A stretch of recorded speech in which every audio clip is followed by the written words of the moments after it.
Assalamualaikum warahmatullahi wabarakatuh.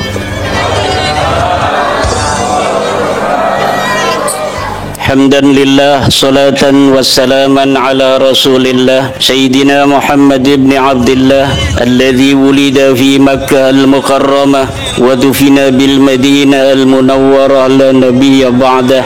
Ya Hayyu ya Qayyum ya Hannan ya Mannan ya Dayyan ya Sultan ya Dzal Jalali wal Ikram. Amma ba'du, fa ya ashabal fadail, jamaah tarawih Masjid An-Nahdah, Gedung PBNU Jakarta Pusat. Alhamdulillah, malam hari ini adalah malam yang ke-16 kita sholat tarawih. Tradisi masyarakat di kampung saya di Banten, kalau sudah malam ke-16, ibu-ibu sibuk bikin ketupat. Kenapa? Untuk menyambut imam baca doa kunut. Ada yang bikin ketupat, ada yang bikin lemper, ada yang bikin selimpo. Saya tidak tahu apakah di daerah lain ada di Indonesia yang dalam menyambut malam 16 Ramadan ada tradisi bikin ketupat atau tradisi kunutan. Ini tugasnya Les Bumi, bukan tugasnya LBM. Ini mesti dimitigasi di Indonesia ini, daerah-daerah mana saja yang ada tradisi kunutan dalam menyambut kunutnya imam. Karena ini adalah tradisi Islam Nusantara. Ini penting karena Islam Nusantara adalah tipologi Islam yang sudah terbukti memiliki kesaktian. Tipologi Islam yang telah terbukti memiliki imunitas komunal di dalam menjaga dirinya dari serangan budaya-budaya asing. Kenapa saya katakan bahwa Islam Nusantara ini memiliki kesaktian? Karena Islam Nusantara ini dibangun oleh para wali songo, ditopang oleh kerajaan Majapahit Islam atau Kesultanan Demak. Tapi ketika Kesultanan Demak itu hancur, tradisi-tradisi Islam Nusantara tidak ikut hancur. Kita dijajah ratusan tahun oleh Belanda. Tapi ketika Belanda pergi, tidak ada budaya-budaya Belanda diasimilasi dalam tradisi-tradisi keagamaan Islam Nusantara. Bahkan posisi ulama-ulama Nusantara hubungannya dengan Belanda adalah posisi oposisi diametral. Tidak ada ulama-ulama Nusantara yang mau bekerja sama dengan Belanda. Tidak ada ulama-ulama Nusantara yang mu'tabar yang mau jadi mufti Belanda.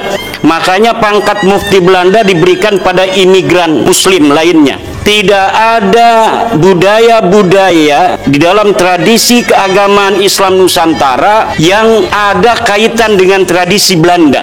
Ulang tahun Ratu Wilhelmina, pesantren-pesantren, para kiai-kiai zaman itu tidak ada yang mau ikut instruksi Belanda untuk mengadakan ulang tahun Ratu Belanda. Tidak ada destinasi-destinasi ulama-ulama Nusantara, basic pesantren yang mengadakan ulang tahun Ratu Wilhelmina. Inilah yang saya katakan bahwa Islam Nusantara sebagai sebuah konsep yang dimunculkan Nahdlatul Ulama 2015 memang telah terbukti memiliki kesaktian-kesaktian dan imunitas komunal. Bahkan tahun 1927 Muktamar NU itu masih mengambil sebuah keputusan muktamar bahwa menggunakan dasi, celana panjang, jas itu hukumnya haram. Kenapa haram? Karena ini tasyabuh dengan Belanda. Ini adalah upaya perlawanan dari kalangan Nahdliyin ketika itu kepada hegemoni penjajahan Belanda. Tahun 40-an Kiai Wahid Hasyim mendobrak keputusan itu. Beliau menggunakan jas, menggunakan dasi, menggunakan celana panjang. Ansor-ansor kita pada ikut Kiai Wahid Hasyim. Akhirnya pada Kombes di Kudus Ansor itu Kiai Asnawi Kudus marah-marah di arena Kombes karena anak-anak NU yang dari Ansor pakai celana panjang. Setelah merdeka tahun 50-an Kiai Saifuddin Juhri bertemu dengan Yai Asnawi Kudus. Dalam keadaan Yai Saifuddin Juhri menggunakan jas yang rapi, dasi dan celana panjang.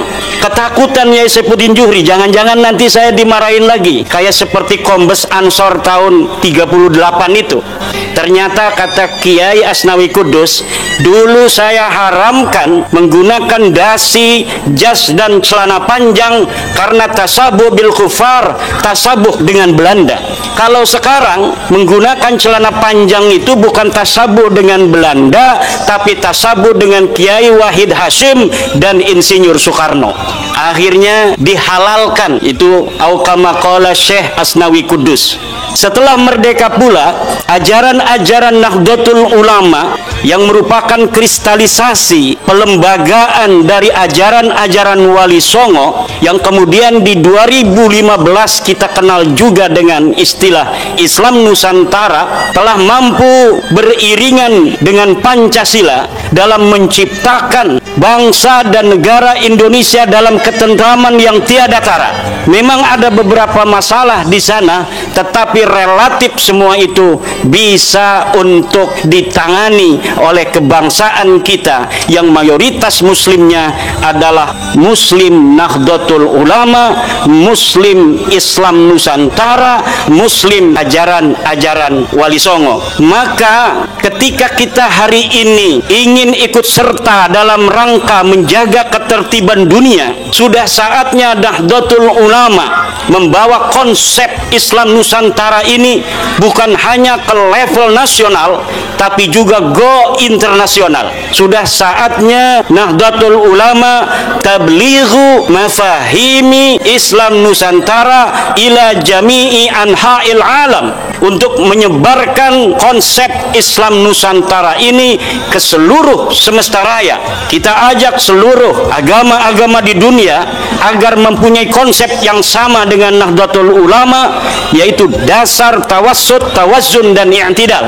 Dan kita ajak seluruh konsep-konsep dasar negara di dunia ini untuk mengikuti konsep dasar Pancasila, di mana seluruh agama, seluruh etnis dan suku di dalamnya dilindungi oleh bangsa negara itu sendiri. Banyak orang atau kelompok komunitas yang ingin menyebarkan, membangun peradaban di dunia ini. Yahudi mempunyai konsep protokol Zionis, dia ingin mengembangkan peradaban dunia menurut konsep Yahudi. Saudi, dia memiliki mafahim al-Wahhabiyah, bagaimana peradaban dunia Islam dibentuk di dalam tradisi-tradisi Wahabi. Lalu Nahdlatul Ulama, ketika kita ingin berperan di dalam membangun peradaban dunia ini, konsep apa yang kita miliki? Konsep yang kita miliki adalah konsep Islam Nusantara. Maka sudah saatnya kita kristalkan ini konsep Islam Nusantara untuk merawat jagad dan membangun peradaban al-muhafadzah 'alal qadimis salih wal akhdhu bil jadidil aslah, yaitu dengan membakukan konsep Islam Nusantara baik di dalam definisi, filosofi maupun teori. Kita berdoa mudah-mudahan Nahdlatul Ulama semakin memberikan manfaat di dalam peradaban dunia ini dalam menciptakan keharmonisan dan perdamaian di tengah-tengah dunia. Demikian, wallahu huwal muwaffiqu ila aqwami thariqin. Wassalamualaikum warahmatullahi wabarakatuh.